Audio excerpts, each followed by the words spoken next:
Get okay, this is Said Ennis, and in today's 2-Minute Q&A Tuesday, we're going to talk about how to use the High-5 banking method when you're engaged. So let's get right into it.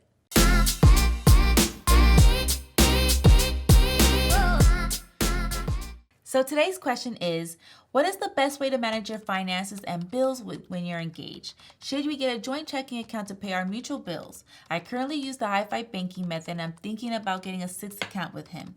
How do you use the High-5 banking method to manage your finances with your partner? This is a great question. And first off, I want to say congratulations. This is something that I also went through when I first moved in with my husband and we got engaged and went through that whole ordeal. One thing that I realized was that it was different. Managing your finances with someone else when you're so used to doing them on your own. Then you have to realize that things are going to change, and change is not always a negative thing. It's actually a very positive thing.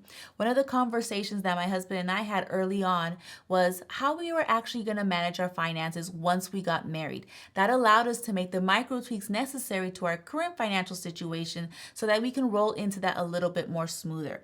That means talking about the details when it comes to your personal finances, talking about your income, your expenses, your debt, and especially your long-term and short-term goals. Those are very important. One thing when you're using the High-5 banking method and you're actually living together and you're engaged and you're transitioning to slowly get into managing your finances together, you want to start thinking about what's the most natural accounts to have jointly. For me and my husband, it was the bills account because we had bills that we had in common, and we both wanted to make sure that we were staying ahead on our bills, staying on budget, and also keeping track of how much our actual cost of living actually cost. The next thing was our lifestyle account. We actually had separate lifestyle accounts when we were engaged, and once we got married, it just became a little bit more simple for us to actually have a joint lifestyle account. The most important savings account that you want to make sure you're starting to work on is actually getting an emergency fund. It is so important to make sure you guys are both protected just in case one of you guys loses a job, if you're hospitalized, any unexpected emergencies come up, that you are well taken care of.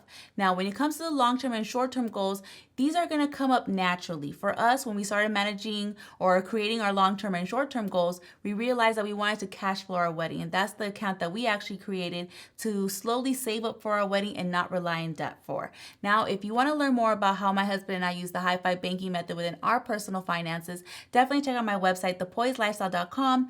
Please share this information with all of your friends and family. And do not forget to subscribe to my YouTube channel and follow me on social media.